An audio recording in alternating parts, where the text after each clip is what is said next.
Bismillah. Assalamualaikum warahmatullahi wabarakatuh.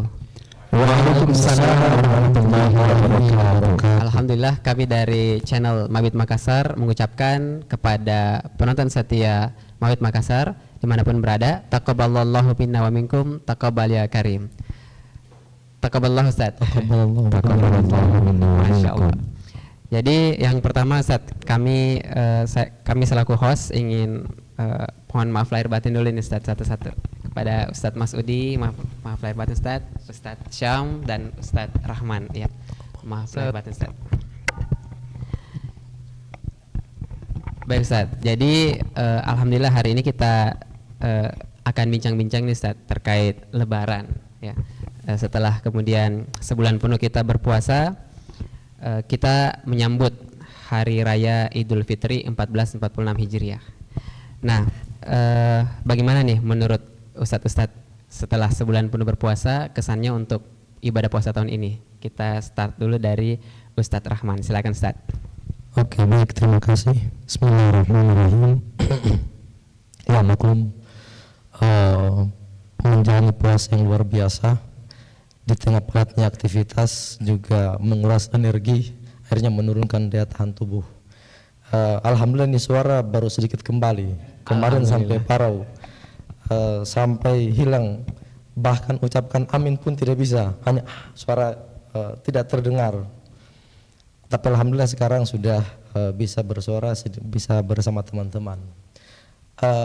Puasa yang kita jalani alhamdulillah itu merupakan bulan latihan, mengecas kembali, memunculkan energi yang luar biasa untuk kemudian menjalani 11 bulan ke depan dengan membawa spirit Ramadan. Apa itu? Bagaimana kita menapaki 11 bulan ke depan dengan membawa nilai-nilai ketakwaan, keimanan kepada Allah Subhanahu wa taala. Ya, Masya Allah. Kalau Ustadz Sam gimana Ustadz? Kabarnya sama kesan selama berpuasa sebulan penuh. Silakan. Ya, alhamdulillah. Saya kalau ditanya mengenai kabar, apa kabar hari ini, biasa saya bilang alhamdulillah, luar biasa, Allahu Akbar, yes. Masih muda Ustadz ya? Iya, masih muda. Selalu muda. Selalu muda. Masih muda. Ya, untuk menjalani rutinitas berkaitan dengan puasa, alhamdulillah untuk tahun ini dibandingkan tahun-tahun sebelumnya ini sepertinya lebih padat tahun ini, ya, lebih banyak mengisi ceramah, mengisi kajian-kajian, kemudian misalnya mengisi juga beberapa acara buka puasa. Nah, itu salah satu, termasuk juga misalnya kemarin kita misalnya itikaf, kita juga bikin kajian-kajian juga di situ. Alhamdulillah di situ juga mengisi kajian juga. Padat Ustadz ya? Ya, padat, alhamdulillah. Semoga jadi pahala yang berlipat-lipat Ustadz. Karena tidak terabaikan. Gimana Ustadz? Aman. Aman ya? Aman. Ya, baik. Gimana Ustadz Masudi kabarnya dan kesan selama puasa sebulan pun ini Ustadz? Ya, alhamdulillah dalam keadaan sehat, baik, alhamdulillah, dan mudah-mudahan kita semua masih dalam keadaan sehat walafiat sampai beberapa hari ke depan dan seterusnya, ya.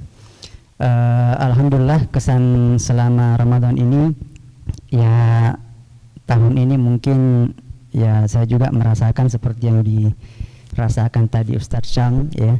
Jadi alhamdulillah ya bulan ini lumayan padat juga kegiatan-kegiatan yang mudah-mudahan ini semua menjadi amal jariah lah buat kami dan kita semua insyaallah. Amin insyaallah. Tapi ceria nih saja semua ya, bahagia alhamdulillah telah melalui bulan Ramadan yang penuh dengan kesibukan, insyaallah lelah tapi lillah. Betul tidak Ustaz? Betul. Oke, baik. Nah, jadi kita bergembira nih Ustaz menyambut Hari Raya Idul Fitri. Tapi ada satu pertanyaan nih Ustaz.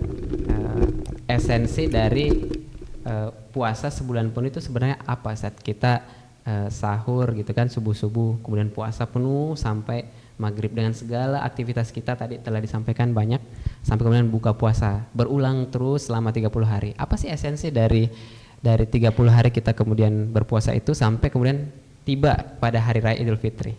Nah, mungkin dari Ustadz Masudi lagi nih, silakan Ustadz. Ya, jadi Ya alhamdulillah puasa yang kita jalani selama 1 bulan kemarin ini ya, tentu ya sebagaimana harapan kita semua bahwa dari puasa yang kita jalankan selama sebulan penuh ini ya insya Allah mudah-mudahan keluar dari bulan suci Ramadan ya kita mendapatkan predikat takwa ya, sebagaimana seperti itulah harapannya. Takwa ya? Ya takwa sebagaimana disebut dalam Al-Quran itu kan, surah Al-Baqarah 183 itu ya, kita diharap menjadi pribadi yang takwa. Saya kira itu esensinya mungkin Ustaz ya. Iya. Baik, jadi point of view-nya dari Ustadz Masudi adalah membentuk pribadi takwa. Dari Ustadz Masudi tadi selain melaksanakan ibadah puasa kan Ustadz juga kerja begitu ya Ustadz ya? Alhamdulillah. Berarti kerjanya kalau tidak salah di pondok mengajar Ustadz? Ya, begitulah. Ya. Nah, gimana nih Ustadz memanage pekerjaan dengan kesibukan seharian dan puasa seperti itu Ustadz? Ya, kalau di pesantren sendiri alhamdulillahnya kemarin kan santri kita liburkan ya. Jadi 7 hari pertama mereka masuk, kemudian setelah itu ya sudah libur nanti sampai tanggal berapa itu ya, awal bulan inilah ya, awal bulan April. Jadi di pesantren ya relatif tidak begitu padat kegiatannya. Ya itu tadi di apa namanya, di aktivitas dakwah saja yang mungkin lebih padat dari sebelumnya ya, subuh, tarawih dan ceramah jelang buka puasa dan seterusnya ya. Ada pesantren kilat juga di sekolah-sekolah, kita bantu untuk mengisi materi-materinya dan seterusnya. Mungkin itu aja sih kesibukannya selama Ramadan ini. Iya, Masya Allah. Kalau Ustadz Syam gimana Ustadz? Esensi dari puasa dari POV seorang Ustadz Syam, background bahasa Arab Ustadz ya? Iya. Ya, silakan Ustadz. Iya, kalau misalnya terkait dengan esensi puasa itu sudah benar tadi itu, bahwa memang esensinya itu adalah harapannya menjadi orang-orang bertakwa, la'allakum tattaqun. Yang menarik itu adalah di surah Al-Baqarah 183 itu Allah cuma sebutkan kata takwa, tapi tidak menjelaskan takwa itu, kalau orang bertakwa itu dapat apa. Iya, betul. Ternyata itu luar biasa skenario Allah itu menyusun, meletakkan kata takwa itu kalau dihubungkan dengan ayat-ayat yang lain itu luar biasa. Saya kasih contoh satu saja ya. Misalnya di surah Al-Anfal ayat 29 itu Allah mengatakan begini, ya ayyuhalladzina amanu in tattaqullaha yaj'al lakum furqana wa yukaffir ankum sayiatikum wa yaghfir lakum wallahu dzul fadlil azim. Hai orang-orang beriman, jika kamu bertakwa kepada Allah, maka Allah akan memberikan 3 keistimewaan. Apa itu? 1, furqan. Apa itu furqan? Ma farraqa bainal haq wal batil. Kemampuan yang bisa membedakan mana hak, mana batil, mana yang Allah ridho, mana yang Allah murka. Kemudian yang kedua, wa yukaffir ankum sayiatikum. Allah akan menutupi kita punya aib. Dan yang ketiga, wa yaghfir lakum. Allah akan mengampuni kita punya dosa. Jadi seakan-akan Allah mengatakan, hei orang beriman, kalau kamu puasa, kamu akan jadi orang bertakwa. Kalau kamu jadi orang bertakwa, Allah akan berikan kamu furqan. Yang kedua, Allah akan menutupi antum punya aib. Kemudian yang ketiga, Allah akan mengampuni dosa-dosa kalian. Iya. Jadi itu biasa. Hasil dari ketakwaan itu Ustaz. Itu hasil dari Masya takwa Allah. itu. Jadi furqan ditutupi aibnya sama diampuni dosanya. Diampuni dosa. Luar biasa, lengkap nih Ustaz. Dari POV Ustadz Rahman, background apa sih Ustaz? Kalau saya pernah mondok alhamdulillah. Pernah mondok juga. Kalau profesi saat ini apa nih Ustaz? Kesibukan? Bisnis. Bisnis, Ya. entrepreneur Ustaz ya. Nah, Alhamdulillah. POV seorang Ustadz Rahman, silakan Ustaz. Iya, oke, baik. Kalau kita cermati Ramadan 30 hari, tahapan yang kita hari demi hari, prosesnya ini satu proses yang dalam bahasa yang luar biasa, ini membentuk habits ya, menciptakan habits, kebiasaan. Bagaimana kemudian seorang muslim itu disiplin yang luar biasa. Selain punya disiplin yang luar biasa, bagaimana kemudian dengan hari itu membentuk karakter mereka. Apa itu? Hal yang halal saja mereka bisa kendalikan diri. Harapannya tentu pada hal yang kemudian haram itu lebih kuat lagi kemampuan mereka untuk mengendalikan diri. Inilah yang sangat luar biasa dari kita menjalani puasa, sehingga sangat connect ketika di ujungnya disebutkan la'allakum tattaqun. Ini ya, esensi yang luar biasa. Masya Allah, sampai merinding saya nih Ustaz, sampai ketika Ustaz sampai pada kata-kata hal yang halal saja kita mengendalikan diri, apalagi sampai pada hal yang haram. Jadi memang betul tadi Ustaz, kita diajarkan, dididik oleh Allah, disiplin ya Ustaz ya, mengendalikan hawa nafsu. Artinya berarti betul ya Ustaz, kita sebagai muslim itu hawa nafsu itu dikendalikan, bukan untuk diperturutkan. Betul Ustaz ya? Oh iya Ustaz. Ya. Baik. Selanjutnya nih Ustaz, yaitu silakan konsumsi dulu Ustaz. Nah, minum dulu ya supaya tidak, karena ini sudah bukan waktu berpuasa lagi ya, jadi silakan icip-icip Ustaz. Nah, tapi kalau Ramadan itu berarti waktu kita untuk bertakwa kepada Allah, disiplin. Idul Fitri itu kita berbuka, kemudian berbahagia, mudah-mudahan jadi fitri betul ya, bersih, suci dari dosa-dosa. Nah, cuman biasanya yang jadi dilema nih Ustaz, di awal Ramadan sama di awal Syawal. Nah, kaum muslim itu sering beda pendapat Ustaz soal penentuan awal dan akhir. Apalagi kalau misalnya kalau awal Ramadan mungkin ya masih diam-diam, puasanya masing-masing ada hari ini, ada besok ya. Ya, ada betul. Juga yang minggu lalu sudah puasa duluan gitu kan. Nah, kalau Syawal yang agak lebih kontras ya kelihatan, karena memang kegiatan ibadah sholat Idul Fitri. Nah, kira-kira gimana nih Ustaz? Kira-kira apa sih yang seharusnya pendapat yang tepat dalam penentuan awal dan akhir bulan dalam Islam itu? Silakan Ustaz Rahman. Ya, oke, baik, terima kasih. Ya, ini memang menjadi satu polemik yang luar biasa yang kita saksikan saat ini. Mestinya memang dengan kemajuan teknologi yang kita miliki sekarang, hal-hal yang berpotensi perbedaan pendapat sebagian di masa lalu itu lebih terminimalisir. Tapi memang karena realitas kita sekarang ya, terpecah menjadi 50 negara. 50 negara Ustaz. 50 lebih dari 50 malah ya. Negara ya. Di mana masing-masing punya pemerintahan sendiri, punya hukum sendiri, punya ketetapan sendiri. Yang ini kemudian sangat sulit untuk membentuk satu kata ya, karena faktor-faktor tadi. Akhirnya untuk kemudian aktivitas menyatukan sebagaimana kemudian disebutkan al-muslim kal jasad, bahwa umat Islam itu seperti satu tubuh ya, satu kesatuan itu kemudian sulit terwujud dalam aspek ini. Nah, bagaimana kemudian pendapat yang paling kuat tentang aspek ini? Hampir seluruh ulama sepakat sebenarnya bahwa aspek untuk melihat menentukan itu dengan cara ru'yat. Ru'yat. Ya, apa itu ru'yat Ustaz? Nah, ru'yat itu secara bahasa dari kata ro'a. Ya, ru'yat ini melihat dengan pandangan mata telanjang.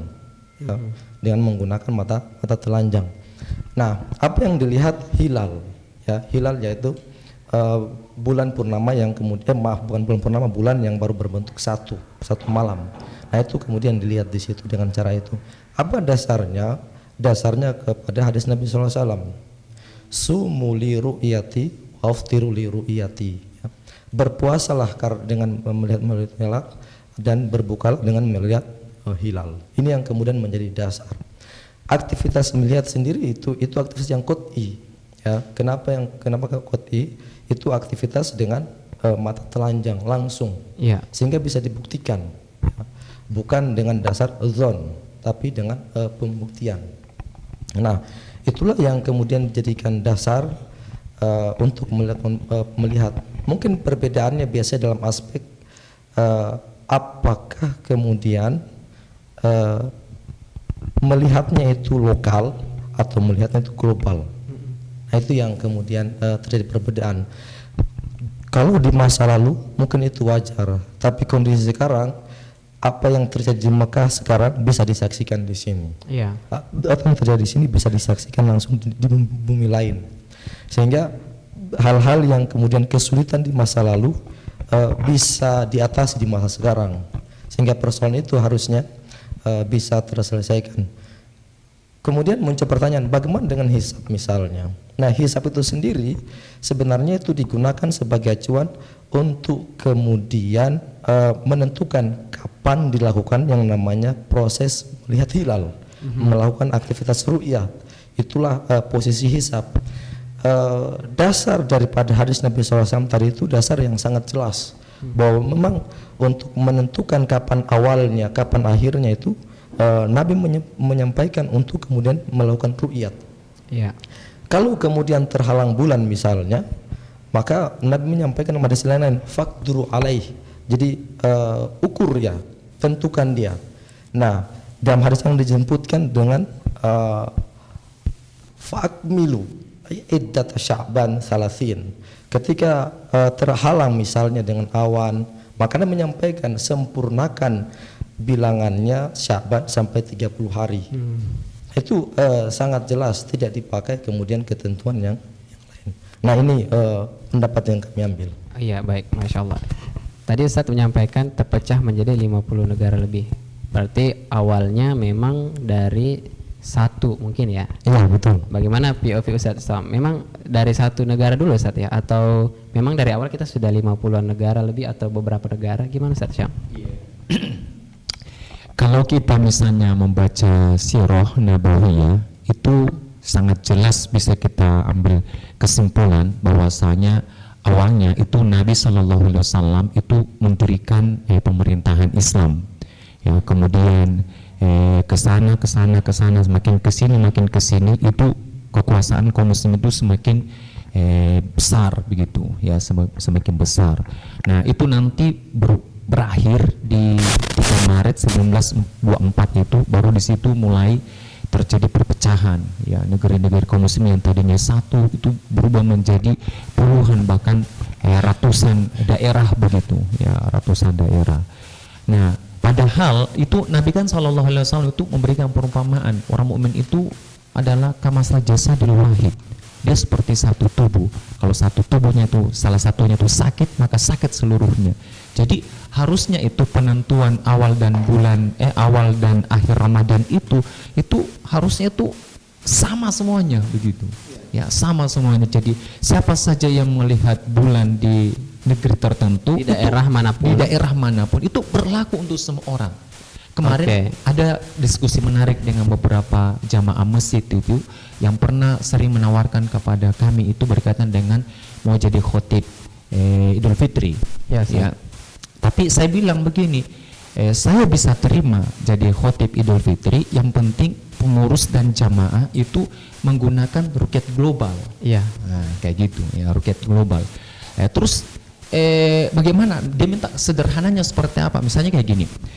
Misalnya Indonesia tidak melihat bulan pada hari itu, tetapi kalau kita lihat di TV itu pada saat misalnya pemerintah mengumumkan jam 8 malam, Indonesia nggak lihat bulan, berarti lebarannya ditunda besok kayak gitu.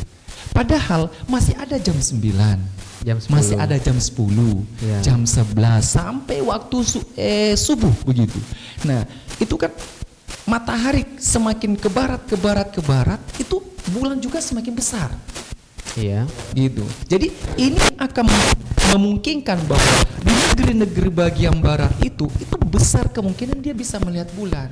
Sehingga Indonesia juga. Ketika dia misalnya mendapatkan informasi bahwa di belahan dunia negeri barat sana itu sudah melihat bulan, itu pun juga berlaku untuk Indonesia. Karena sisa WA kan? Yang susah WA pakai Facebook atau apa itu mudah sekali. Gitu Ustaz ya, Masya Allah. Seperti itu. Baik. Tapi gini Ustaz, dari Ustaz Syam saya ke Mas Fahmi, tapi terkait itu adalah ada yang berpendapat Ustaz, itu karena pendapat Imam Syafi'i tentang waktu, tentang jarak terbitnya atau terbenamnya matahari ya, yang tepatnya Ustaz kalau saya salah dan dikoreksi, sehingga kemudian wajar lah kemudian setiap wilayah itu berbeda lah dalam hal penetapan tanggal 1 di bulan Hijriah itu Ustaz. Silakan Ustaz. Ya, baik. Jadi kalau kita lihat kan dari ya katakanlah dua pihak yang berbeda pendapat itu ya, ada yang pakai hisab, ada yang ru'yah. Kalau kita lihat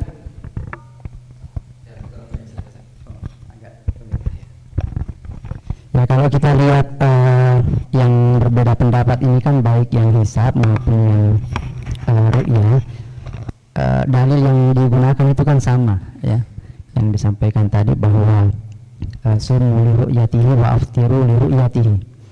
Berpuasalah karena melihat hilal dan berbukalah beridul fitrilah karena melihat hilal juga. Jadi dalil yang dibaca itu sama, cuma mungkin pemahaman terhadap dalil itu yang berbeda. Jadi ada yang melihat bahwa penentuan awal Ramadan atau awal Syawal itu bukan bagian dari ibadah itu sendiri, bukan bagian dari ibadah puasa itu sendiri. Itu sesuatu yang terpisah, di mana kalau terpisah berarti bisa pakai metode apapun. Di sisi lain ya ulama yang lain memandang tidak, itu satu paket ya. Baik puasa Ramadannya maupun penentuan satu Ramadannya itu sama-sama aktivitas ibadah yang harus mengikuti tuntunan. Jadi sebenarnya perbedaan ini sudah ada dari dulu ya. Sebelum kita mengenal sekarang ada ormas dan seterusnya. Sebenarnya perbedaan pendapat ini, ikhtilaf ini sudah ada dari dulu. Ya cuma mungkin sekarang ini lebih kompleks. Kenapa? Karena ya itu tadi ada keterpecahan ya dari sisi teritorial kenegaraan kita sekarang. Maksudnya sekat nasionalisme? Iya, sekat nasionalisme, di mana masing-masing punya pemimpin ya. Yang tadi antum sampaikan bahwa dulu kalau dulu kan yang dipakai itu adalah konsep ittihadul matali ya. Jadi matla itu satu. Dimanapun kaum muslimin melihat bulan, maka itu berlaku untuk seluruh kaum muslimin secara global. Itu kalau kita pakai konsep ittihadul matali ya. Kalau sekarang kan tidak, masing-masing negara itu ada matlaknya sendiri-sendiri. Indonesia dengan Malaysia ya beda matlak, Indonesia dengan Amerika beda matlak, dan seterusnya. Nah itu yang terjadi sekarang. Jadi sekarang ini lebih kompleks. Kalau dulu hanya perbedaan soal hisab dan ru'ya, kalau sekarang ya ditambah lagi dengan persoalan itu tadi, sekat-sekat nasionalisme. Saya kira gitu. Iya. Kalau saya search Ustaz, luas Malaysia itu kan 300 km. Berapa? 3 ya kurang lebih. Nah, kalau Matla itu kan sekitar 133 km. Yeah. Dari Aceh ke Papua kan jauh ya, lebih jauh daripada ukuran Malaysia itu sendiri. Yeah. Tapi kenapa Indonesia punya pendapat sendiri, Malaysia sendiri, meskipun mungkin jadi pembenaran tentang matla itu, padahal sebenarnya bisa bersatu. Cuman kalau kita bicara persatuan, mungkinkah umat Islam itu di seluruh dunia bersatu, Ustaz? Karena ada yang berpendapat bahwa persatuan itu sebenarnya mustahil. Gimana pendapat Ustaz? Iya, jadi kalau kita mau bilang itu mustahil atau tidak mustahil kan ukurannya yang sederhananya mungkin ya simpelnya begini. Sesuatu yang pernah ada itu kan tidak mustahil untuk diadakan lagi. Sesuatu yang tidak pernah ada saja bisa diadakan ya, apalagi sesuatu yang pernah ada itu lebih mungkin lagi untuk diadakan ya. Umat Islam itu sudah punya sejarah yang panjang soal persatuan ya, kurang lebih 1300 tahun ya, 13 abad lebih itu umat ini pernah satu gitu, dibawa kepemimpinan yang satu ya, dan dengan begitulah kemudian ada kaidah yang dirumuskan para ulama, karena memang kalau kita kembali ke pendapat masing-masing itu nanti akan ya seperti yang terjadi sekarang, ada yang lebaran hari ini, ada yang besok ya. Tapi kalau dulu kan meskipun ada ikhtilaf di kalangan ulama mazhab, tapi ada amir ya, ada imam. Amir, imam itu apa Ustaz? Semacam apa? Ada kepala negara. Kepala negara yang itu menaungi seluruh kaum muslimin di seluruh dunia. Ya. Maka semacam institusi Ustaz. Ya, maka kemudian para ulama membuat kaidah bahwa amrul imam ya yarfa'ul khilaf. Jadi ketetapan imam dalam hal ini kepala negara itu bisa menghilangkan perbedaan. Jadi kalau sudah ditetapkan oleh khalifah imam itu ya, tanggal sekian kita lebaran, maka seluruh umat Islam di seluruh dunia itu berlaku kaidah itu. Dan itu dipahami oleh para ulama. Saya kira kalau institusi ini ada, itu perbedaan pendapat ini bisa diminimalisir. Itu saya kira. Iya. Jadi amir, imam, khalifah itu semakna. Ya, sinonim. Intinya dia adalah kepala negara dalam sistem pemerintahan Islam. Dan itu dulu dalam sejarah memang pernah ada. Ya. Gitu. Nah, dari Ustadz Syam, Ustadz. Jadi bagaimana POV point of view pandangan dari Ustadz Syam terkait betulkah imam, amir atau khalifah itu bisa mempersatukan seluruh kaum muslim di seluruh dunia? Apakah bisa, Ustaz? Sangat memungkinkan sekali. Memungkinkan. Ya, sangat. Kenapa? Karena apalagi namanya yang membuat kita berpisah-pisah sekarang itu karena nation state itu, ya, misalnya nasionalisme. Indonesia, Malaysia, Uzbekistan, Palestina, Arab. Itu yang membedakan. Padahal yang membedakan kita itu cuma garis batas teritorial itu saja. Ya. Seperti itu. Padahal kita ini adalah saudara begitu. Orang Palestina adalah orang Muslim, kita juga Muslim, nabinya sama, Al-Qur'annya sama, Tuhannya sama. Gitu. Jadi harusnya itu adalah kita bisa bersatu begitu.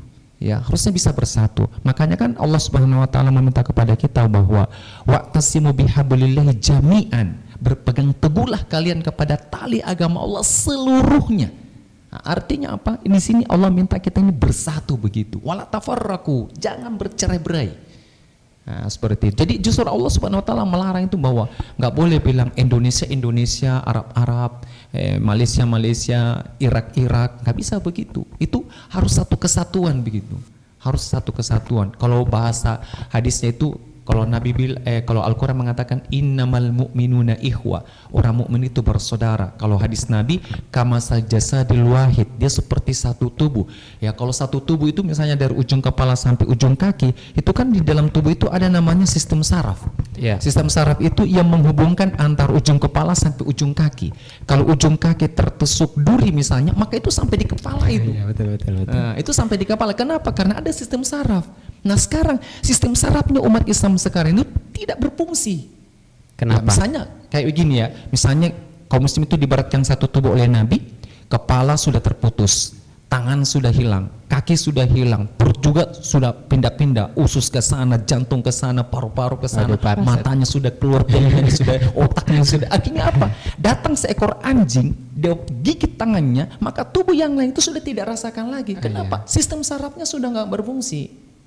Seperti itu, sistem sarafnya nggak berfungsi. Coba kalau misalnya dulu di masa-masa kemasan Islam, ada satu orang saja misalnya yang diganggu oleh misalnya seorang Yahudi misalnya apalagi namanya pemerintahan Islam di masa lalu, ada satu orang yang diganggu, itu dia minta tolong, maka seluruh kaum muslim itu wajib memberikan pertolongan kepadanya.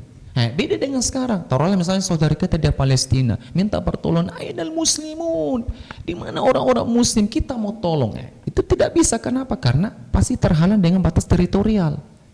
Seperti itu. Kita misalnya mau menyeberang ke Indonesia harus pakai urus paspor segala. Misalnya mau mengurus pindah ke misalnya ke Palestina juga harus melewati beberapa negara. Dan itu ribet seperti itu. Ya, ribet. Coba kalau misalnya dari Sabang sampai Merauke, dari ujung barat sampai ujung timur dipimpin oleh satu orang pemimpin namanya khalifah. Cukup dia mengatakan, mari kita tolong saudara kita di Palestina. Ayo semua negeri-negeri kaum muslimin yang punya senjata, yang punya tentara, mari kita bersatu. Apa yang terjadi? Pasti bersatu. Itu nggak usah pakai senjata, kencing saja itu habis tenggelam semua itu. Ya. Gitu ya. Saking lemahnya kaum muslimin, ya, sehingga kemudian Palestina tidak bisa dituntaskan. Padahal sebenarnya jumlah kita banyak, kita sangat besar sebenarnya. Baik Ustaz, jadi tadi bahasan Palestina. Kalau bahasan Palestina itu memang tidak selesai Ustaz. Baru-baru ini lagi Israel melanggar perjanjian ya Ustaz ya. Nah, kalau dalam pandangan Ustadz Rahman terkait Palestina ini kan salah satu keterpurukan dari sekian banyak keterpurukan kaum muslimin di dunia. Betul. Bagaimana konkretnya kaum muslimin itu menerapkan sistem pemerintahan Islam tadi yang diceritakan sama Ustadz Mas'udi sama Ustadz Syam, sehingga kemudian benar-benar bisa realistis menghapuskan penderitaan di Palestina tidak pernah usai Ustadz. Gimana tuh Ustadz? Iya, oke, baik. Jadi yang pertama, PR besar kaum muslimin adalah bagaimana kemudian saya menyatukan kata, ya. Kita memiliki jumlah kaum muslimin yang sangat besar ya, di angka 1,6 miliar, sangat besar. antara 1,6 sampai 2 miliar, itu jumlah yang sangat besar. Potensi yang besar ini kalau kita harus ibaratkan sapu lidi itu kan kalau cuma tangkai-tangkai tidak bisa menggerakkan dedaunan. Ya, betul. Tapi ketika diikat menjadi satu kesatuan, maka sampah apapun itu bisa digerakkan. Iya. Ini permisalan yang luar biasa untuk menggambarkan sebenarnya potensi kita. Apa kemudian bisa disatukan, sangat mudah, tadi sudah digambarkan tentang persatuan kaum muslimin. Nah, bagaimana kemudian realnya? Kita ambil contoh ya, sekaligus ingin menjelaskan ternyata Nabi Muhammad SAW itu beliau itu tidak hanya berkedudukan sebagai seorang nabi dan rasul, Iya. tapi beliau juga berkedudukan sebagai kepala negara. Contoh, ketika di Madinah, Nabi SAW itu kan, ketika di Mekah ada sahabat yang dibunuh, namanya keluarga Yasir, Ummu Yasir, ibunya Yasir itu dibunuh. Apa yang dilakukan Nabi kepada mereka? Hanya mengatakan sabran ala Yasir, fa innalakumul jannah, bersabar keluarga Yasir, bagi kalian surga. Tapi sikap yang itu berbeda dengan ketika beliau tinggal di Madinah. Nah, di Madinah ketika ada yang dilecehkan seorang wanita muslimah, lalu kemudian ditolong oleh muslim yang lain, satu orang muslim, ternyata dia berhasil mengalahkan si Yahudi yang menyelecehkan wanita muslimah tersebut. Kemudian sekelompok Yahudi membunuh laki-laki muslim tadi.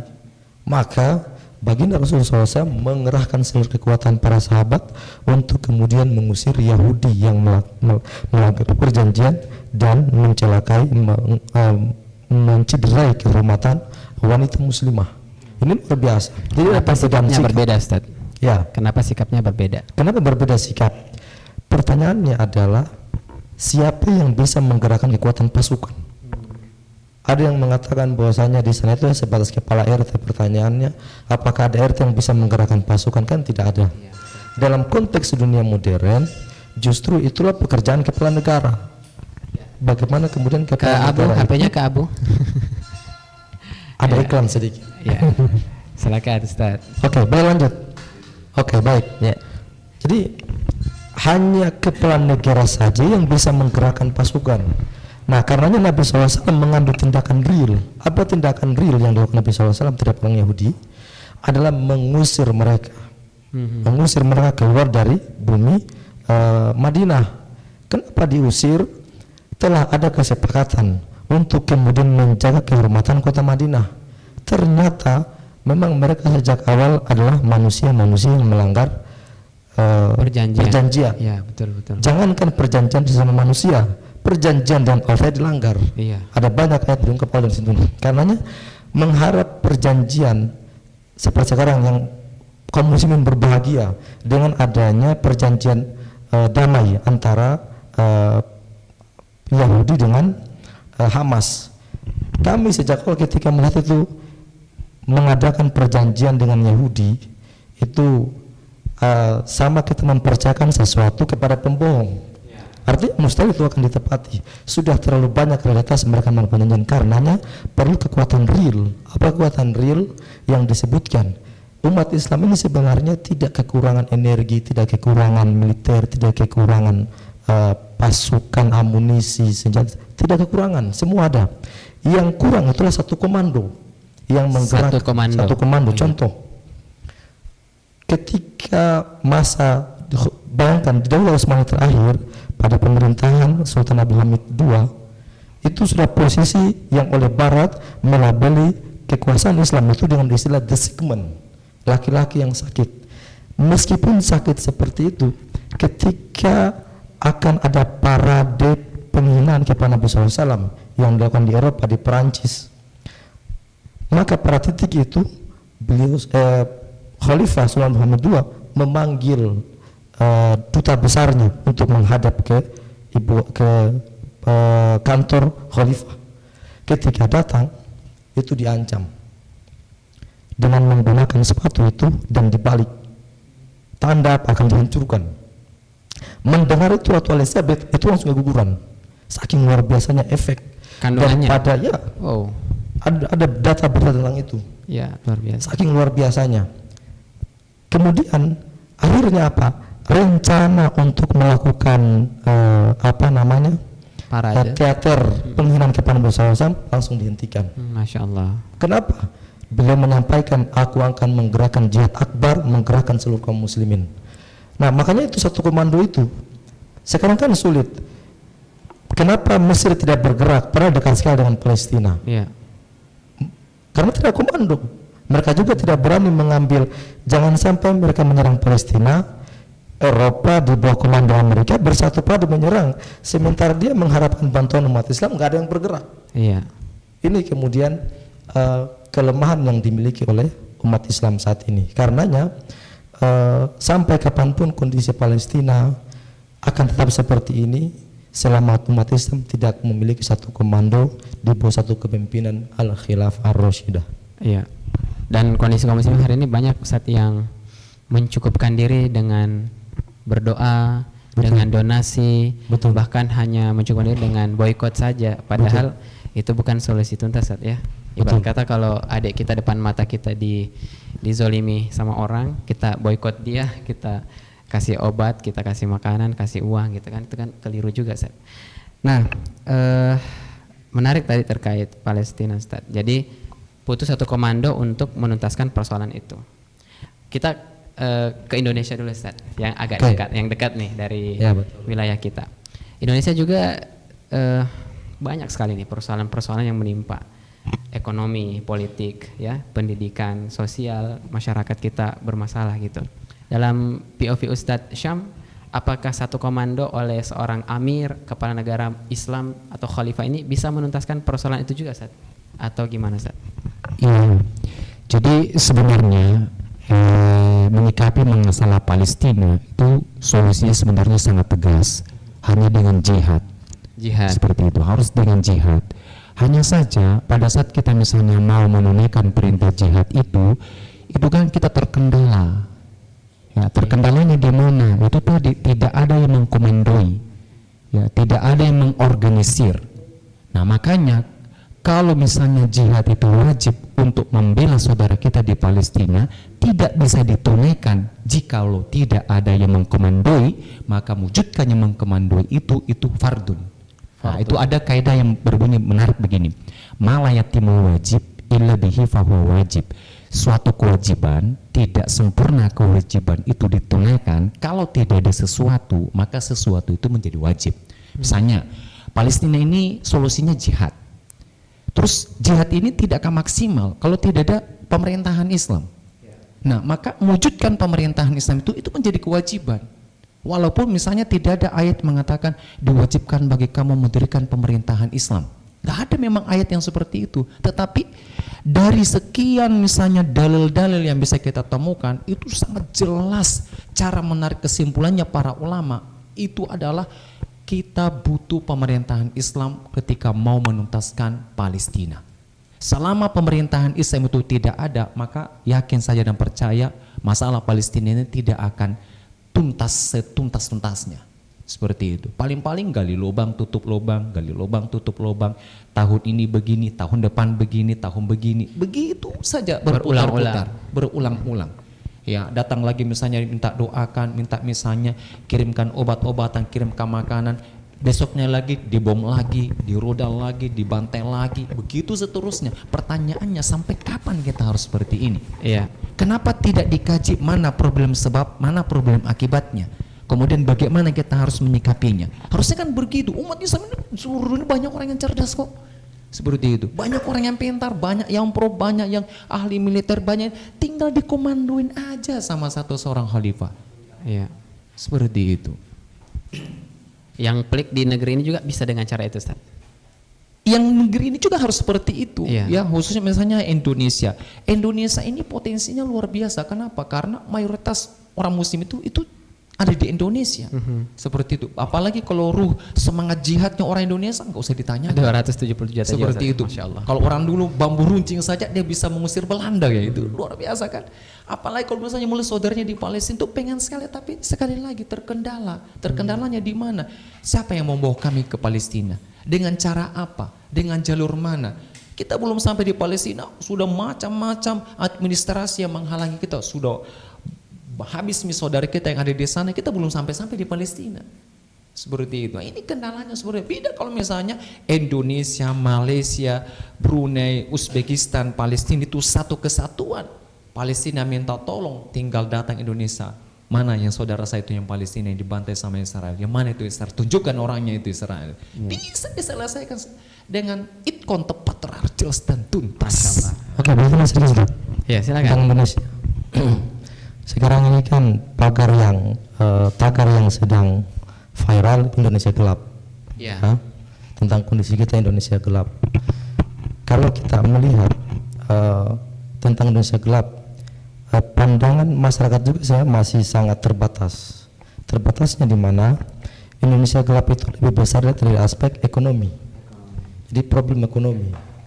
Para problem Indonesia gelap itu bukan cuma ekonomi, tetapi multidimensional. Contoh,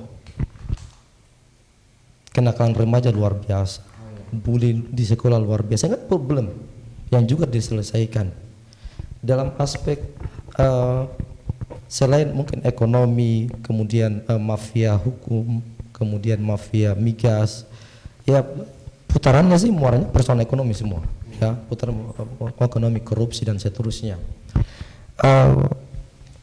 Dengan satu komando yang menerapkan syariat Allah, jadi kata kuncinya satu komando tapi menerapkan syariat Allah, ya.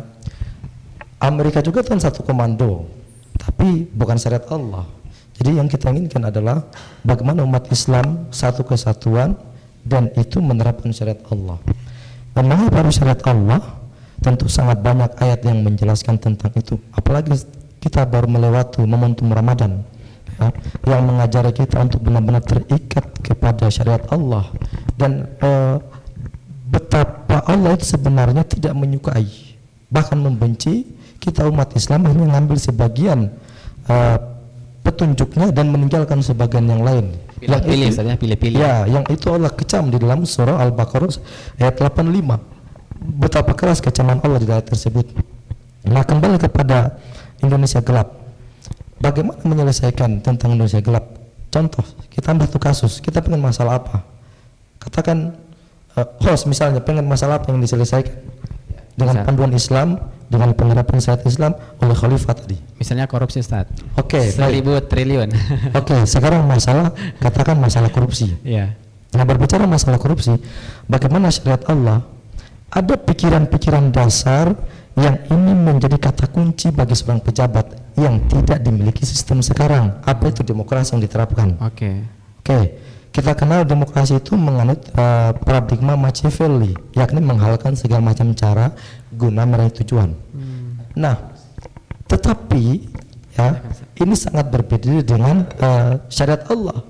Ya, paradigma syariat Allah itu kata kuncinya adalah wa ma khalaqtul jinna wal insa illa liya'budun, dan telah aku menciptakan jin dan manusia melainkan mereka beribadah kepadaku. Para pejabat itu juga manusia, mereka rata-rata muslim, pada mereka ada beban taklif untuk mewujudkan kata ibadah. Kalau kita dalam tafsir pada kata iyyaka na'budu wa iyyaka nasta'in, apa maknanya? Ittiba'u majabi Nabi SAW, yakni mengikuti seluruh yang dicontohkan Nabi. Apa kata Nabi bagi para pejabat? Ya, tentang mereka para pejabat, merujuk kepada ketika menasihati sahabat mulia Abu Dzar radhiyallahu anhu. Apa itu? Innaha amanah. Jadi jabatan itu amanah, bukan yang penting naik sujud syukur, bukan, tapi itu amanah. Wa innaha yaumal qiyamah khizyun wa nadama. Itu akan menjadi kehinaan di akhirat nanti dan menjadi penyesalan. Kecuali bagi siapa? Kecuali orang yang mengambilnya, illa man akhadha bihaqqiha, mengambil dengan haknya jabatan itu. Apa hak jabatan? Fahkum bainahum bima anzalallah, memutuskan perkara tuntunan Allah. Itulah amanah daripada jabatan yang diwujudkan para pejabat. Nah, ini pikiran dasar yang kemudian dimiliki para pejabat. Kedua, bagaimana pandangan itu menyelesaikan? Mudah sekali. Contoh, si fulan diangkat jadi gubernur, diangkat jadi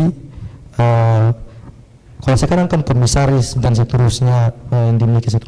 Nah, misal diangkat jadi pengelola urusan perminyakan. Iya. Nah, ketika diangkat seperti itu, dia sadar paradigma dasar bahwa inilah jalan saya untuk mewujudkan ketakwaan dengan mengelola itu dengan benar. Ketika akan tampil sebagai pejabat, diukur berapa harta kekayaannya. Jadi ada kekayaan dasar yang dimiliki. Jadi ada transparansi anggaran di situ. Ada transparansi anggaran. Dia tampilkan kekayaannya misalnya 1 miliar sebelum menjabat. ya, sebelum menjabat 1 miliar. Dikalkulasi misalnya selama masa jabatan katakan 5 tahun. Iya. Nah, setiap bulan berapa pendapatannya? Dari situ berapa yang disimpan, berapa yang dipakai. Kemudian dihitung sampai 5 tahun. Iya. Kemudian dikalkulasi antara harta awal dan harta setelah menjabat 5 tahun. Iya. Nah, itu mudah terbaca itu. Data-data keuangan itu lengkap untuk persoalan itu. Betul. Sangat mudah terbaca, sehingga potensi mereka korupsi itu sangat kecil. Kalau kemudian terjadi korupsi yang luar biasa, maka ini masuk hukumnya ta'dzir dalam pandangan Islam. Apa itu, Ustaz? Ta'dzir itu sebuah ketentuan yang tidak masuk hudud. Hudud itu besarannya Allah yang tentukan. Iya. Tidak masuk kisos. Apa itu kisos? Balasan yang setimpal atas kejahatan badan pada manusia. Iya. Nah, itu di luar itu. Nah, berapa besarannya tergantung efek. Katakan sekarang 1.000 triliun itu bisa dihukum mati loh. Hukum mati. Bisa. Dalam Kenapa Islam sampai 1.000? Harus diingat ya. Ayat Al-Quran kan berbunyi begini, kai la yakuna dulatan bainal aghniya'i minkum. Harta itu tidak boleh menumpuk di salah satu dan kan, tapi harus beredar. Iya. Kalau dia menumpuk, apa yang terjadi? Mudahnya bayangkan teman-teman terkait aliran darah pada tubuh. Apa yang terjadi kalau darah itu menumpuk, tersumpat, pecah dalam konteks ekonomi, krisis dan seterusnya. Iya, betul. Ini yang terjadi. Karenanya mengharapkan solusi atas negeri ini hanya bisa dengan syariat Islam. Luar biasanya berkah dalam pandangan Allah. Kalau sekarang mungkin katakan korupsi bisa diselesaikan kayak China, tapi tidak diridhoi Allah. Aturan manusia itu hanya selesai di bumi, tapi celaka di akhirat. Syariat Allah selesai di bumi, tembus ke negeri akhirat. Ini yang kita harapkan. Ya, baik. Berarti sisa umat Islam ini yang harus open mind, Ustadz, melihat kepada kekuatan agamanya sendiri bahwa itu sebenarnya jalan keluar, tidak perlu cari yang lain gitu. Nah, dari Ustadz Mas'udi nih, Ustadz, kan banyak nih ormas-ormas, jamaah-jamaah, bahkan kaum muslimin secara personal juga memang menginginkan kebangkitan, sama-sama menginginkan persatuan umat. Ya. Tapi metode atau cara yang mereka gunakan itu beragam. Ada yang berpendapat melalui militer, ada melalui parlemen, ada dakwah secara personal, ada dengan jamaah-jamaah dan bidang-bidang disiplin Islam tertentu yang dikhususkan. Nah, sebenarnya kita kalau mau menegakkan peradaban Islam ini harus contoh ke siapa dan tutorialnya yang benar, yang sesuai Quran dan Sunnah itu gimana, Ustaz? Ya, baik. Jadi kita tadi sudah mendapatkan gambaran ya bahwa umat Islam ini mengalami problem multidimensi ya. Hampir di semua lini kehidupan kita problem semua lah pokoknya. Ya, betul, ekonomi, betul. sosial, politik, pendidikan, budaya dan seterusnya. Karena itu ya kita perlu solusi ya. Jadi kita perlu solusi. Mungkin kata kuncinya satu ya, dakwah. Dakwah inilah yang perlu digalakkan. Cuma kemudian dakwah seperti apa yang bisa membangkitkan umat ya. Kalau tadi digambarkan bahwa sekarang ini banyak gerakan Islam, banyak ormas ya. Mereka berusaha untuk mendiagnosa sebenarnya umat ini akar masalahnya itu apa gitu. Ya. Nah, mungkin pada titik inilah yang mungkin banyak yang gagal memahami atau mendiagnosa umat ini sebenarnya akar masalahnya apa. Ya, betul, sehingga nanti ketika menawarkan solusi itu juga tidak nyambung dengan akar masalah sebenarnya, karena dari awal sudah salah mendiagnosa akar masalah gitu. Jadi tidak tuntas. Ya, tidak tuntas. Nah, kalau terkait dengan siapa role model yang perlu kita jadikan panutan ya, teladan, ya tentu saja tidak lain tidak bukan Nabi sallallahu alaihi wasallam. Karena dalam Al-Qur'an itu kan sudah ditegaskan laqad kana lakum fi rasulillahi uswatun hasanah. Jadi Rasulullah itu uswah hasanah, teladan terbaik. Rasulullah juga pernah menghadapi problem yang multidimensi, masyarakatnya rusak segala macam ya. Nah, bagaimana kemudian Rasulullah menjalankan aktivitas dakwahnya sehingga bisa membalikkan keadaan yang tadinya masyarakatnya tertinggal, terbelakang, kerusakan multidimensi dan seterusnya. Bagaimana Rasulullah membalikkan keadaan itu? Nah, ini dikaji dalam kitab-kitab sirah. Nah, dari kitab-kitab sirah itulah kemudian kita meramu ya sebenarnya fase-fase dakwahnya Nabi itu seperti apa. Nah, ternyata fase dakwah Nabi itu secara umum dalam membalikkan keadaan itu dan membangun peradaban yang baru secara umum kan ada 3 marhalah ya. Jadi ada fase atau marhalah tafkif. Jadi Nabi itu mulai dari ngontak orang-orang di dekatnya ya, direkrut, dibina sedemikian rupa. Mereka itulah yang kita kenal dengan as-sabiqunal awwalun ya, sahabat-sahabat senior ya, yang generasi awal umat Islam. Nah, kita harus mencontoh ke sana karena umat ini hanya bisa dibangkitkan kembali dari keterpurukannya itu dengan ya satu-satunya cara dengan mencontoh di masa itu seperti apa. Betul. Nah, itu yang dilakukan pertama kali realnya oleh Nabi SAW. Beliau merekrut kaderisasi gitu. Ya. Jadi beliau merekrut, membina, kemudian dari sahabat yang sudah terbina itu mereka diterjunkan ke masyarakat ya pada marhalah yang kedua tafa'ul ma'lumah itu ya. Jadi berinteraksi dengan masyarakat, ada aktivitas dakwah yang masif, dibangun opini Islam sedemikian rupa. Nah, kalau sudah terbentuk opini Islam, ya, masyarakat dengan sendirinya akan dengan kesadaran mereka hasil atau buah dari dakwah yang masif tadi itu ya, yang dijalankan oleh Nabi dan para sahabat, masyarakat kemudian dengan sendirinya sadar bahwa kita ini sedang mengalami kerusakan dan harus ada solusi gitu. Nah, ketika mereka sudah sadar seperti itu, mereka itu ya akhirnya ya waktu itu konteksnya di Madinah ya. Yeah. Masyarakat Madinah yang paling siap ya, bahkan mereka mau menyerahkan kekuasaan kepada Nabi, rela dipimpin oleh Nabi SAW, mereka menyerahkan kekuasaan. Nah, pada tahap itulah Nabi dan para sahabat kemudian beralih ke marhalah yang ketiga ya, istilahul hukmi. Diterapkanlah hukum-hukum Islam yang sempurna itu tadi, syariat segala macam itu untuk menyelesaikan berbagai macam problem multidimensi yang menimpa masyarakat waktu itu. Jadi ini yang saya kira perlu dikaji teman-teman di berbagai gerakan Islam ya, bahwa seperti itulah Nabi marhalah dakwahnya, 3 fase pokok inilah yang menjadi kunci keberhasilan dakwah Nabi SAW. Dan ketika beliau sudah melalui fase-fase dakwah ini, umat Islam menjadi umat yang berwibawa, bangkit dari keterpurukan yang tadinya terbelakang, menjadi umat yang disegani, berwibawa dan bisa menyelesaikan berbagai macam problem kehidupan yang ada. Itu saya kira yang perlu kita jadikan role model untuk perbaikan keadaan sekarang itu. Saya kira itu. Iya, Ustaz. Jadi tidak sesimpel yang pemahaman yang umum pada hari ini cuma 2 fase, Mekah Madinah, Ustaz. Ya. Kalau tadi saya baca berarti di Mekah itu ada 2 fase. Ya. Pertama kaderisasi, yang kedua opini. Kalau sukses baru tadi hijrah, Ustaz ya, ke Madinah, kemudian menerapkan hukum. Tadi yang menyambut kata Ustaz kaum Ansor berarti dari Madinah, Ustaz gitu ya. Masya Allah. Tapi di poin yang kedua tadi itu Ustaz, ketika menyampaikan opini ke masyarakat, opini Islam, apakah opini itu yang membangun kesadaran di masyarakat atau kesadaran itu yang membangun opini, atau gimana itu Ustaz? Jadi kita mengopinikan Islam di masyarakat. Contoh misalnya menegakkan persatuan umat Islam. Nah, opini itu. Nah, apakah itu yang menyadarkan masyarakat sehingga masyarakat pindah ke tahap ketiga, atau kita opini dulu baru atau kita menyadarkan dulu masyarakat itu baru mereka teropinikan gitu. Nah, gimana menurut saya tadi yang opini? Ya.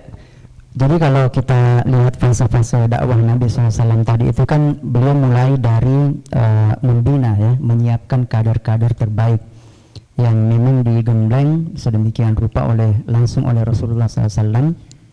Mereka inilah yang kemudian diterjunkan Nabi SAW ke tengah masyarakat, ya, membentuk, berusaha untuk membangun opini tentang Islam. Iya. Jadi mungkin bahasa Al-Qur'annya itulah dakwah, ya, membangun opini publik ya tentang Islam, sehingga ketika sudah terbangun opini sedemikian rupa, lalu kemudian muncul yang disebut dengan al-wa'yul am, kesadaran umum ya. Kesadaran umum inilah yang kemudian nanti bisa menjadi jalan untuk transisi ke fase yang berikutnya, ya, fase di mana Nabi SAW kemudian punya power, punya kekuatan, ya, beliau diangkat sebagai kepala negara, dan dengan begitulah Nabi punya ya kekuatan untuk menerapkan Islam tadi. Jadi beliau tidak lagi sekedar mengopinikan karena sudah ada power ini di tangan, sudah ada kekuasaan, ya tinggal diterapkan aja gitu. Masya Allah. Ya, saya kira seperti itu. Ya. Berarti opini dulu, kesadaran, baru diberikanlah kekuasaan kepada Nabi, para sahabat. Luar biasa, Ustaz. Artinya bukan sekedar emosional belaka ya, kelompok massa yang emosional meruntuhkan, tidak, tapi memang sadar, Ustaz ya. Ya betul, silakan, Ustaz. Ya, oke. Kalau kita lihat itu kan di dalam tahap pembentukan awal itu kaderisasi di sana dilakukan di rumah Arqam bin Abil Arqam. Di tahap itu benar-benar penyiapan. Ya, penyiapan. Kenapa? Sampai disebutkan untuk siap melakukan namanya tadhiyah, pengorbanan. Jadi benar-benar dalam bahasa diinstal dengan Al-Quran. Jadi ini menjadi pelajaran, ya, pelajaran buat siapapun untuk kemudian diinstal dengan panduan Islam. Nah, setelah terinstal itu memiliki pengenalan buat karena mereka akan menghadapi perkara yang sangat berat dalam tafaul mal ummah, berinteraksi dengan umat. Disitulah Nabi disebut kal majnun, seperti orang gila, disebut tentang ahlu syair. Nah, berbagai opini negatif yang dalam konteks hari ini sama. Misal seperti terorisme, yang familiar lagi radikal, jadi ekstremis. Jadi itu lagu lama sebenarnya, hanya mengulang sejarah saja. Bisa dibilang Anda terlambat, itu sudah pernah dialami Nabi, sehingga kita umat Islam tidak boleh merasa lemah dengan label-label seperti itu. Harus tetap kokoh dan kuat seperti dialami oleh Rasul dan para sahabat. Menghadapi situasi itu, mereka tidak pernah lemah tapi tetap kokoh. Apa yang dilakukan di masa itu melawan berbagai macam kerusakan rezim, sistem, opini kehidupan, itu semua dilawan. Ayat-ayat Al-Quran yang turun itu kemudian memberi solusi, termasuk menghantam opini-opini yang rusak yang ada di tengah masyarakat. Misal hal sederhana yang sudah familiar, kalau dulu misalnya problemnya turun ayat Al-Quran di juz 30 itu terkait dengan mengurus bayi hidup-hidup. Problem sekarang halnya sama, misalnya aborsi. Nah, itu problem-problem yang kemudian panduan Islam itu memberikan penjelasan di sana. Ini tahap yang sangat panjang. Jadi keberhasilan dakwah untuk masuk ke tahap berikutnya di tahap tafaul mal ummah ini. Ada kata kunci yang dilewatkan oleh banyak kelompok Islam. Apa itu, Ustaz? Di tahap ini, apa itu talabun nusroh? Talabun nusroh, berarti apa itu artinya, Ustaz? Talabun nusroh itu mencari dukungan kekuatan. Minta tolong gitu, Ustaz ya. Sekaligus ini menjawab bahwa ada opini seperti ini, Nabi itu tidak mencari kekuasaan. Nah, salah itu. Salah. Justru kalau kita baca sirah dengan detail dan benar, kita akan melihat Nabi itu bagaimana beliau berdialog dengan kepala-kepala suku. Ya. Beliau berdialog dengan kepala-kepala suku itu sangat luar biasa. Misal, ada 3 poin. 1, meminta mereka masuk Islam. Yang kedua, meminta mereka melindungi dakwah dan Nabi SAW dan para pengikut. Dan yang ketiga, menegakkan Islam. Ya, menegakkan Islam dengan cara apa? Menyerahkan kekuasaan kepada Nabi SAW. Betul. Ada satu suku itu yang berbarengan loh. Di sebelah baratnya itu Jazirah Arab, di sebelah timurnya itu Persia. Nah, suku itu ketika Nabi meminta kepada mereka, pertama tanyakan, berapa jumlah pasukan kalian? Kami punya pengikut sangat banyak. Kami siap menghadapi bangsa Arab, tapi kami tidak siap menghadapi Persia. Apa Nabi? Beliau tinggalkan. Karena yang beliau inginkan adalah kekuatan full. Sebab Islam itu bisa diterapkan syaratnya 2. Yang pertama, kekuasaan full di tangan kaum muslimin, bukan diberikan oleh mereka atau yang lainnya. Dan yang kedua, undang-undangnya Al-Quran dan As-Sunnah. Betul. Jadi kalau mau jujur, Ustaz, Islam itu secara historis memang seperti tadi sampai pada ranah pemerintahan, gitu kan? Quran juga sampai pada ranah pemerintahan. Kalau kita tidak sekedar baca ya ayatnya, tapi paham juga makna di dalamnya, Ustaz.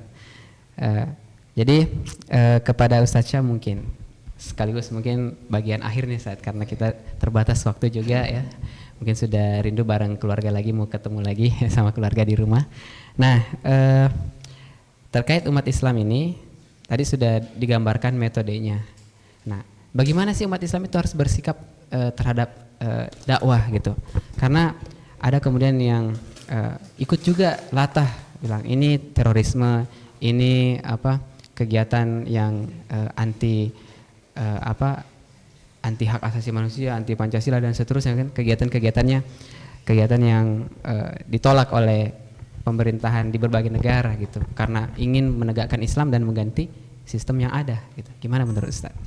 Iya, jadi ada satu surah di dalam Al-Quran itu menarik sekali. Ini surah itu Allah sebutkan di surah Ali Imran ayat 102. Ittaqullaha haqqa tuqatih wa la tamutunna illa wa antum muslimun. Ya. Bertakwalah kamu kepada Allah dengan takwa hakiki, dan jangan kamu mati illa wa antum muslimun, kecuali mati dalam keadaan muslim. Saya mau garis bawahi kata-kata wala tamutunna illa wa antum muslimun. Kata-kata wala tamutunna ini kalau dalam ilmu bahasa Arab merupakan talabut tarki, tuntutan untuk meninggalkan, dan sifatnya jazm, tegas, yang menunjukkan bahwa Allah itu melarang kita mati. Apalagi kata-kata nun di belakang itu namanya nun taukid sakilah. Apa itu nun taukid sakilah? Sama, nun penegasan juga, yang menunjukkan bahwa Allah tidak main-main melarang betul kita mati. Hanya satu kondisi, Allah kasih toleransi boleh kita mati. Kapan itu? Illa wa antum muslimun, kecuali kamu mati dalam keadaan muslim.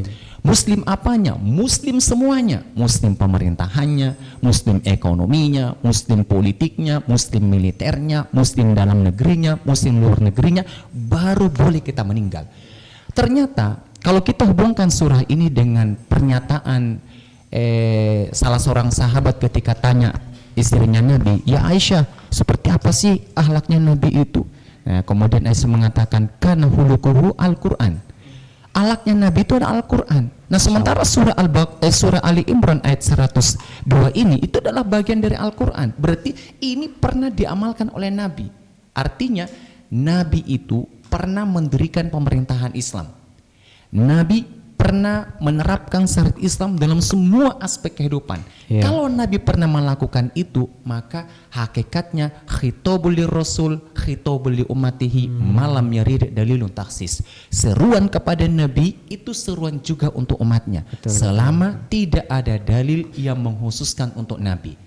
Artinya begini, kalau ayat ini meminta kepada Nabi bahwa jangan meninggal sebelum misalnya mati dalam keadaan muslim seluruhnya, itu betul. Nabi itu tidak meninggal sebelum mendirikan pemerintahan Islam. Itu tidak bisa dibantah oleh siapapun di dunia ini terkait dengan fakta ini. Nah, kita ini umatnya kan diminta oleh Allah Subhanahu wa taala kepada kita itu untuk ittiba kepada Nabi. Betul. Ya, kul in kuntum tuhibbunallah fattabi'uni. Jika kamu betul-betul mencintai Allah, fattabi'uni, ikuti saya, begitu kata Rasul. Ya, kata Nabi. Jadi karena kan kul itu kan perintah Allah, perkataan Allah, kemudian disampaikan kepada Nabi sebagai mukhatab, orang yang diajak bicara gitu. Nah, kemudian Nabi SAW ini diminta lagi untuk menyampaikan sama umatnya. Apa yang disampaikan oleh Nabi kepada umatnya? Nabi harus sampaikan in kuntum tuhibbunallah, kalau kamu benar-benar cinta kepada Allah, fattabi'uni, kamu harus ikut saya. Kalau kamu ikut saya, kata Nabi, Allah kasih dua keistimewaan. Yuhibbukumullah, Allah akan mencintaimu dan mengampuni dosa-dosamu. Ini luar biasa sekali. Nah, sekarang bagaimana caranya kita mengikuti Nabi? Nah, saya mungkin mau tambahkan tadi itu bahasa sederhananya itu bagaimana cara membangkitkan misalnya umat Islam itu adalah yaitu tadi, kalau misalnya saya simpulkan dari Ustadz apalagi namanya Mas Udi dengan misalnya Ustadz Rahman itu, kalau misalnya kita anukan itu adalah yang dilakukan Nabi pertama kali itu adalah ijadu al-aqidah, wujudkan akidah Islam. Jadi ditanamkan akidah Islam, semua akidah-akidah batil itu dirobohkan semuanya. Seperti itu. Setelah dirobohkan, akidah Islam itu harus mempengaruhi semuanya mulai dari ujung kepala sampai ujung kakinya. Itu langkah yang pertama. Langkah yang kedua adalah bina'u tafkir wal muyul ala al-aqidah al-islamiyah. Membangun cara berpikirnya, cara beroperasi sikapnya berdasarkan dengan akidah Islam. Artinya apa? Semua perbuatannya mulai dari ujung kepala sampai ujung kakinya itu harus sesuai dengan Islam aja. Nggak boleh yang lain. Seperti itu. Nah, kemudian yang berikutnya adalah tanmiyatus sahsiyah, itu pengembangan kepribadian, bagaimana misalnya menghafal Quran, menghafal hadis, bagaimana mengkompromikan ayat satu dengan ayat yang lain, itu tinggal pengembangan aja. Nah, setelah misalnya fase ini berlalu begitu, maka masuk fase yang berikutnya, itu yang tadi dibilang tafaul mal ummah, berinteraksi dengan umat. Apa yang dilakukan pada saat berinteraksi? Saya mau ambil kutip saja salah satu surah di dalam Al-Quran. Sebenarnya ini ada tiga macam surahnya dengan mirip-mirip artinya, tapi di penghujungnya beda-beda. Walladzi arsala rasulahu bil huda wa dinil haq liyuzhirahu 'ala dini kulli walau karihal musyrikun, itu disebut 2 kali. Yang satunya adalah wa kafa billahi syahida. 3 surah ini dengan redaksi yang mirip-mirip, ujungnya saja yang ada beda yang satu, itu meminta kepada kita, dialah Allah yang telah mengutus Rasulnya dengan membawa agama dan petunjuk benar. Untuk apa? Dimenangkan. Ya. Adakah misalnya sesuatu dibenangkan tanpa melalui pertarungan? Tidak ada. Pasti melalui pertarungan dulu. Seperti itu kan, tidak ada jalan ceritanya ada menang kalah kalau tidak ada pertarungan. Nah, Nabi SAW itu betul-betul melakukan pertarungan. Itu dikenal sebagai sira'ul fikri, peran pemikiran. Nabi menjelaskan semua kebatilan, keyakinan orang-orang Arab pada saat itu, masa jahiliyah itu, kemudian menyodorkan nih Islam sebagai solusinya. Seperti itu. Nah, setelah itu misalnya terjadi, itu tadi kita selaku umat Nabi Muhammad itu nggak boleh kalah, apalagi mau kompromikan, misalnya nggak usah misalnya memenangkan Islam, ini Allah minta dimenangkan. Liyuzhirahu 'ala dini kulli, untuk dimenangkan atas seluruh agama, walau karihal musyrikun, walaupun orang musyrik menyukainya, tidak menyukainya. Seakan-akan Allah mengatakan begini, kalau kamu menegakkan Islam, mengusung opini penegakan pemerintahan Islam, itu enggak semua orang setuju loh. Seperti itu. Apakah ketika tidak semua orang setuju kemudian kita harus diam? Tidak. Justru walaupun mereka itu enggak setuju, Islam ini harus kita menangkan. Seperti itu. Islam ini harus kita menangkan. Enggak ada jalan kompromi begitu. Nggak ada jalan kompromi. Pokoknya antara hak dengan batil itu nggak boleh dikompromikan. Wala talbisul haqqa bil batil wa taktumul haqqa wa antum ta'lamun. Jangan campur-campurkan antara yang hak dengan yang batil. Jangan kamu menyembunyikan yang hak wa antum ta'lamun, sementara kamu mengetahui. Jadi kita harus terang-terangan sampaikan sama umat ini butuh pemerintahan Islam, butuh syariat Islam diterapkan. Kenapa? Sebagai wujud ketaatan kita kepada Allah. Wa ma khalaqtul jinna wal insa illa liya'budun. Tidak aku ciptakan jin dan manusia kecuali hanya untuk ibadah. Apa itu ibadah? Ta'atulillah wa khudu'ul wal tizam masyara'ah minad din. Taat kepada Allah, tunduk patuh kepadanya, serta terikat dengan seluruh syariatnya. Atau bahasa sederhananya begini, iqamatu alal hayati al asasi minad din. Membangun semua struktur kehidupan itu berdasarkan dengan Islam. Itu yang harusnya dilakukan oleh umat. Seperti itu. Masya Allah, lengkap Ustaz ya. Iya. Jadi intinya menjadi muslim yang kafah, menjadi muslim yang sejati gitu Ustaz ya. Benar-benar ittiba kepada Nabi Muhammad SAW, bukan kepada Barat, bukan kepada orang-orang selain dari muslim. Masya Allah, luar biasa sekali sharing dari para narsum kita ya. Luar biasa Ustadz Masudi, Ustadz Syam, Ustadz Rahman, luar biasa sekali Ustadz. Kami ucapkan terima kasih kepada para Ustadz telah meluangkan waktunya buat podcast, buat channel kita di Mabit Makassar. Dan karena waktu Ustadz kita terbatas, sepertinya tidak cukup ini Ustaz. Cuman hari ini saja. Nanti insya Allah next kita akan ada podcast Mabit Makassar untuk yang berikut-berikutnya. Kali ini yang untuk Ramadan Recharge, alhamdulillah sudah berada pada ujung ya. Alhamdulillah, terima kasih juga kepada para sahabat Mabit ya yang kemudian sangat setia ya mengikuti channel Mabit dan bisa kemudian mengikuti ya kegiatan-kegiatan kita secara online juga maupun offline. Kalau yang online bisa dengan cara memfollow akun Facebook, Instagram, TikTok Mabit Makassar dan juga subscribe channel YouTube-nya insyaallah.